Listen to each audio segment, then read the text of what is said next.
Shabbat of Sukkot, we're actually in, as some of you know, in a kind of limbo vis-a-vis our ritual rhythms.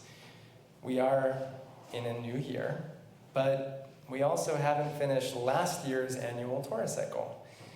And if last week we read the penultimate parsha in the Torah, this week we're actually back to Exodus for a special Sukkot reading, prolonging the final part of Deuteronomy by a few days so that we can read it on Simchat Torah next week. And even then, we'll try to access the joy of Torah by reading one of the saddest parts of the Torah narrative, which is to say the death of Moses. So here, in the midst of it all, we find ourselves, as we do each year right about now, literally adrift and dysregulated in the midst of our joyous festival. That disorientation is in some ways a metaphor for what many of us are feeling tonight more broadly. As we read the thrilling and obviously historic news of a ceasefire and hostage deal between Israel and Hamas, my sense is that many of us here are also holding a mix of feelings. Joy, of course, for both Israelis and Palestinians.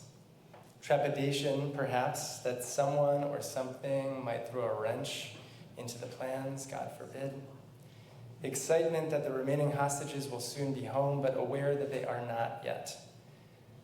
And many of us are hopeful that this deal could augur a renewed peace process between Israelis and Palestinians, even as we remain cautious about so many important details that have yet to be agreed upon.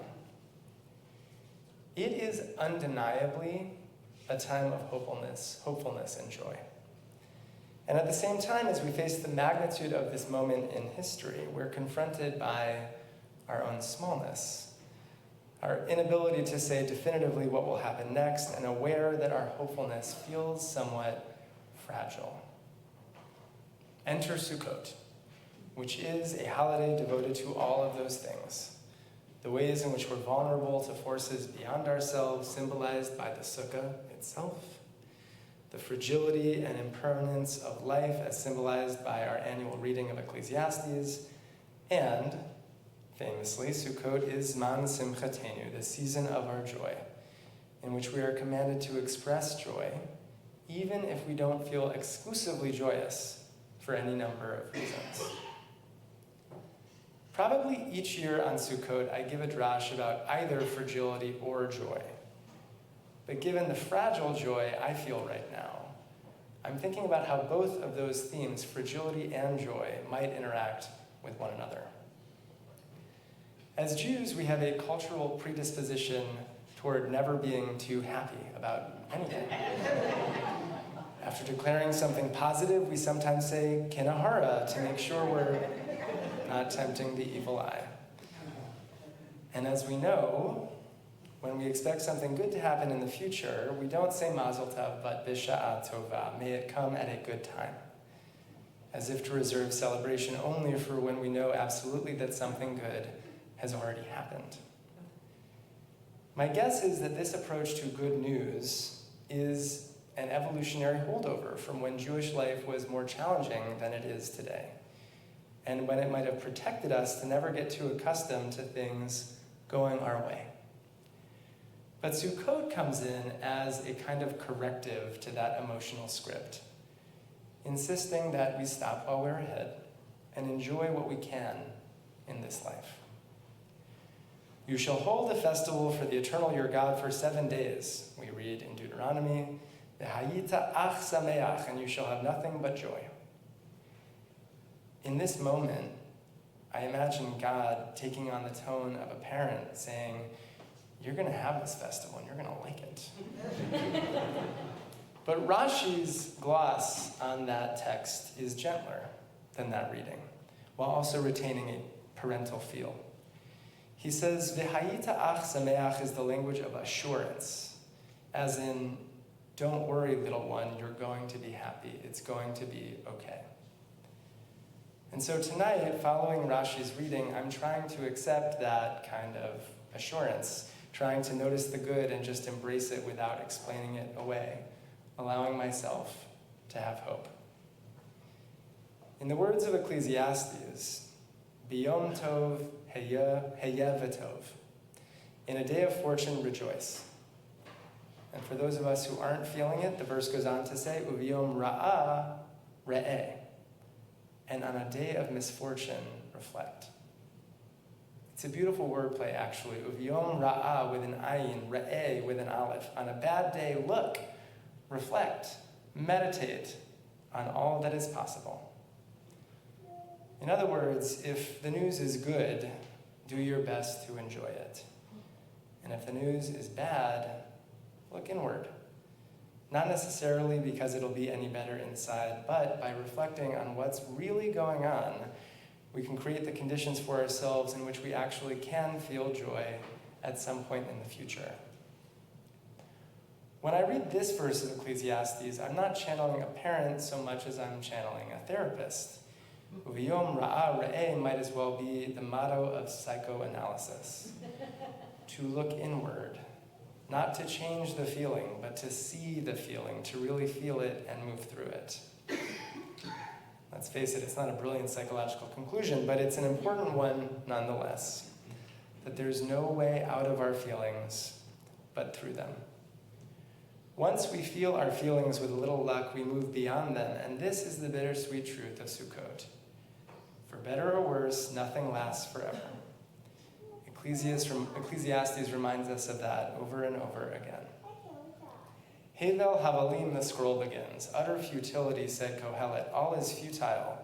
What real value is there for a man in all the gains he makes beneath the sun? One generation goes, another comes. It is very melodramatic. But at the core of Ecclesiastes is the idea of acceptance. Accepting when we feel happy, accepting when we feel sad, accepting that we aren't actually all that in control, no matter how much we try to physicalize our joy through the lulav and etrog or through eating a lot during Sukkot. We're actually just not that much in control of what we feel. Instead, it may be that the emotional purpose of Sukkot is leishev basukah, to sit in the sukkah, fulfilling the mitzvah of Sukkot by allowing ourselves to dwell right now with whatever we're feeling, with an awareness that it won't last. A kind of this too shall pass mentality, per Solomon, who supposedly wrote Ecclesiastes, to really feel all of the feelings, to become aware that whatever feelings we bring into the sukkah are as temporary as the structure itself, for it is in this way that we truly live. One of my favorite parts of the Talmud's treatment of Sukkot is the way in which the rabbis cleverly try to reinterpret the meaning of pre-Eitz Hadar, the fruit of a majestic tree. According to Leviticus, we are supposed to celebrate this holiday with a pre-Eitz Hadar. But what is that? What is it really, they ask. In etrog is where they end up, as maybe all of us know. But they go on wondering, is it really Hadar? Is it really beautiful? If it is a discolored etrog? What if it's a blemished etrog or pierced? And what if Hadar refers to the tree and not to the fruit itself? But Rabbi Abahu comes in with a mic drop moment. Do not read pre-Eitz Hadar as the beautiful fruit of a tree, he says. Rather, read it as pre-Eitz Hadar. Maybe you didn't hear the difference. But there is an emphasis on the final syllable, which is to say the fruit of a tree that dwells, that lingers. An etrog, the rabbis explain, dwells on its tree for a very long time. Centuries later, Rambam would point out that an etrog stays fresh long enough for us to complete this holiday, unlike an asparagus, in his words. The etrog is, therefore, a symbol of what dwells. As produce, it also doesn't last forever, so it's a perfect prop for the impermanence of Sukkot, but it stays in place for just the right amount of time, allowing us to move through this holiday by holding it. So may it be for us, with whatever we're dwelling on or in right now. Whatever feeling we're bringing into this holiday or into this Shabbat will not last forever, including joy and hopefulness, of course, about the world and also including any trepidation we may feel right now. But if we allow ourselves to dwell in this imagined sukkah, on whatever feeling we're having, we might actually get through it.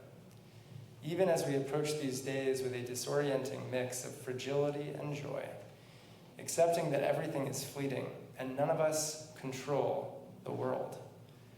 May we also discover enduring insights that stay with us, nourishing our lives in 5786 and for a long time thereafter.